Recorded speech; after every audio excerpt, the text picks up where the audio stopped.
the idea of the banker's brain and the consumer's brain. And these are two very different Mm. ways of thinking or feeling, if you will. And neither one of them, I mean, there's nothing wrong with either one of them, but why is it important to be aware of these two different sides of the brain? And once we're aware of it, how can we use that to then transform our marketing, our communication? And I saw a number, and you might be able to help me out on this, but it was the empathy gap. The empathy gap is costing brands $15,000 per member. Can you elaborate a little bit more on that? And then tie that back into this whole banker's brain and the consumer's brain? Yeah, so Bond AI did a study, and what they looked at is this gap, this empathy gap, and they were able to quantify that for $1 billion asset institution, the empathy gap is costing the relationships that they have with members and account holders around $1,500 per member or $1,500 per account holder. So there's a very real quantifiable number, which is important to note, of the cost of the empathy gap, particularly for those who look at the world through the lens of the banker's brain.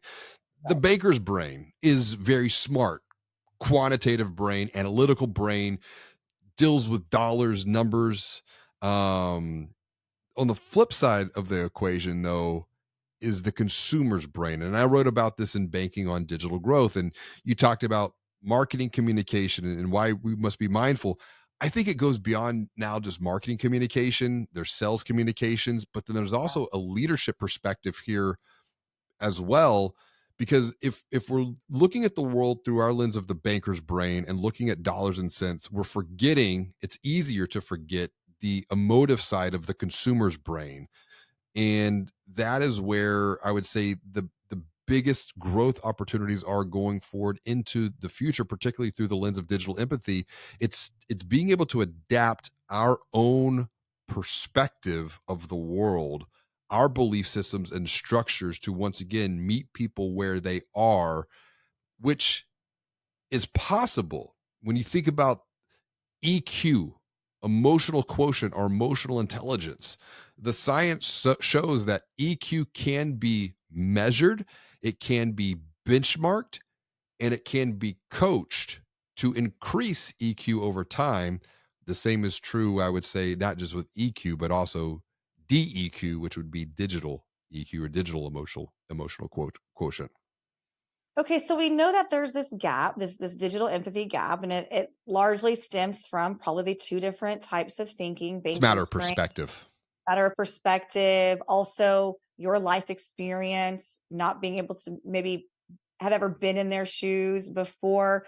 So what can we do? What can we do to bridge this digital empathy gap? What are some actually practical things that our listeners can do? I'd say there's a couple. Number one, so much discussion is being framed around right now that I'm hearing of data this, data that. And we have to remember there's nothing wrong with data, but data is just ones and zeros. If we forget that behind every data point is DNA, it's flesh and blood. I think the other thing that we have to be mindful of, basic relationship skills. When I ask financial brand leaders in workshops, well, what's at the foundation of every positive human relationship? And they respond 95% of the time, it's trust. And I Mhm. go, you're on the right path, but there's something deeper than trust at the foundational level of every positive human relationship. And they're like, well, what's that? It's respect. Help me, the individual, the person, when I have a need, not when you, the financial brand, has a need. And, before this financial dip, a lot of the needs of financial brands were loans. That Right. conversation has shifted to now it's deposits. We must be mindful of where people are looking for help, where people are looking for hope, and then communicate cures and solutions into those problems. That's respect. That's digital empathy. At the pinnacle of the pyramid of human relationship, it's love, it's commitment. And we could have a philosophical discussion around the Greeks and how they had the five different levels of love. We can look at the book, The Five Love Languages. But what we're looking at with love is just commitment. And how do you get to that level in a human relationship, whether that human relationship be face to face in the real world or it is digital? Now, this is where trust comes back into play. So, trust bridges the gap between respect and love or commitment. And trust is the sum of two things: it is what you say, it's what you do, it's words, and it's actions. So, therefore, digital empathy is a communication activity. Communication isn't just what you say, but it's also what you do as well.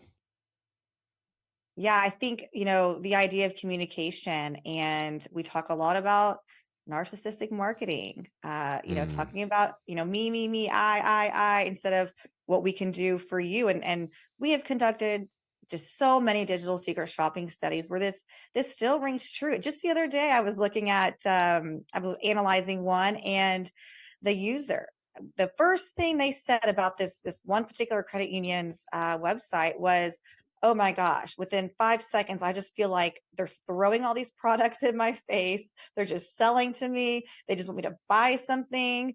And then we compared it to another credit union that we've been working with, really particularly around this idea of communication and communicating help and hope. And immediately they go, wow, they're really here to help me. Like they really want to see me do well. And it's a matter of headlines and copy and text.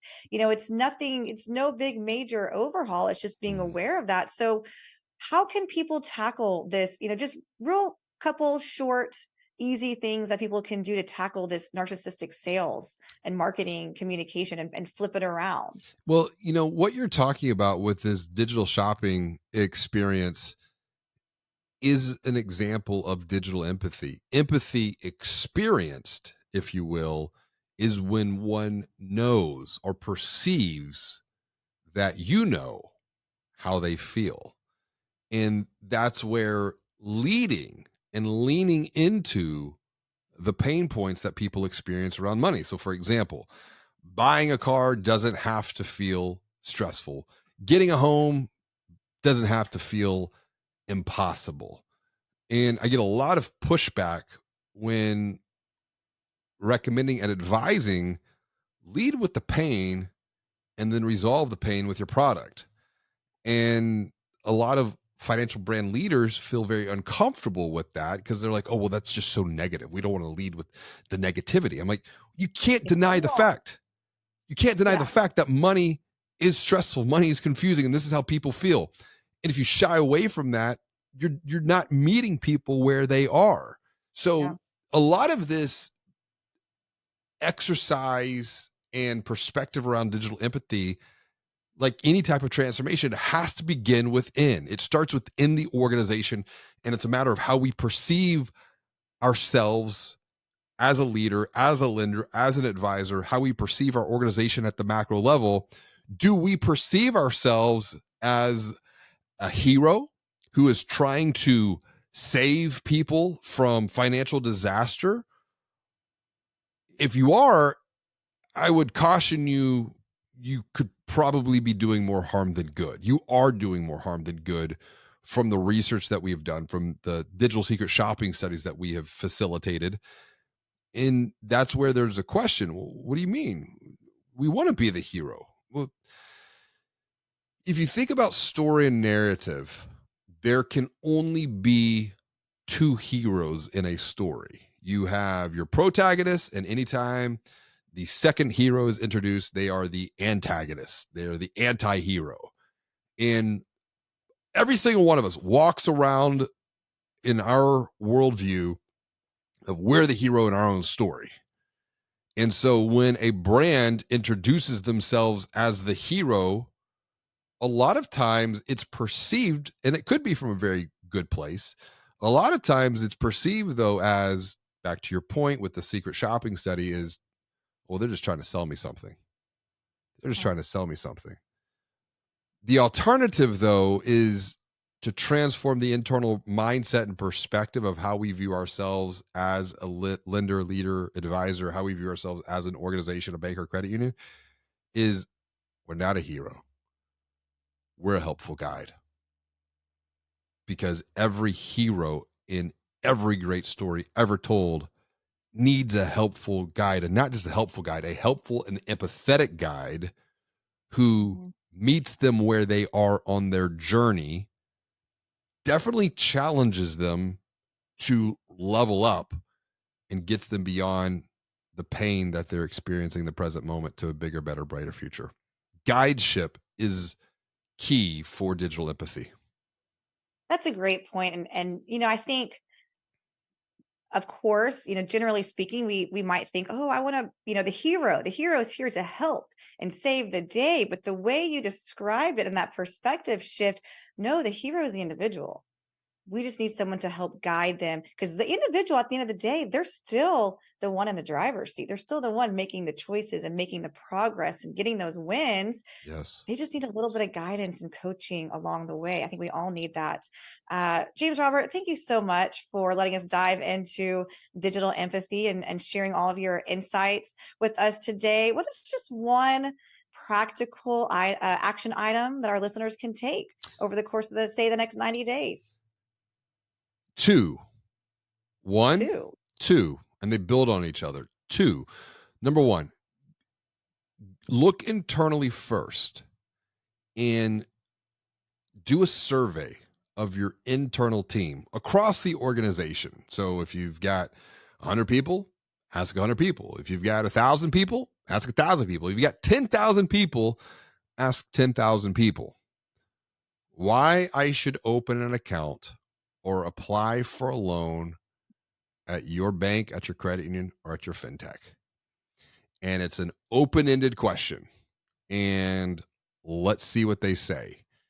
You take all of that data, run that through Chat GPT, and let Chat GPT find the patterns of the responses, and not just find the patterns, but more specifically find the perspective that people have, how they perceive the brand, why someone should open an account or apply for a loan. I think you'll be very fascinated with the responses.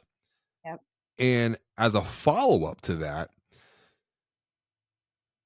look at your website objectively. And this is why digital secret shopping studies are so important, because it's very hard to look at our own positioning objectively. We're too emotionally connected to how we communicate about ourselves. And truth be told, we have worked with outside advisors on our positioning and the way that we go to market, Yep. and we listen. And sometimes it hurts. Sometimes it's painful.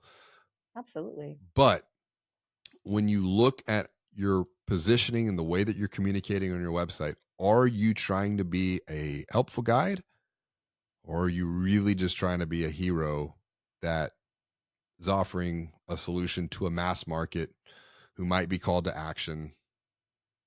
And if you are, you're guilty of narcissistic marketing. But there's good news. You can transform that perspective starting internally to become the helpful and empathetic guide. And then once that perspective is transformed internally, the way that you think about yourselves, the way that you perceive yourselves, you'll transform the way that you communicate to the marketplace. I love that. And I love that you ended that with good news because, we see that a lot in our digital secret shopping studies. Sometimes the results, the insights, the feedback, they don't feel good at Mhm. all. But there's always a way forward. There's always a path forward. There's always a way to optimize and get even better.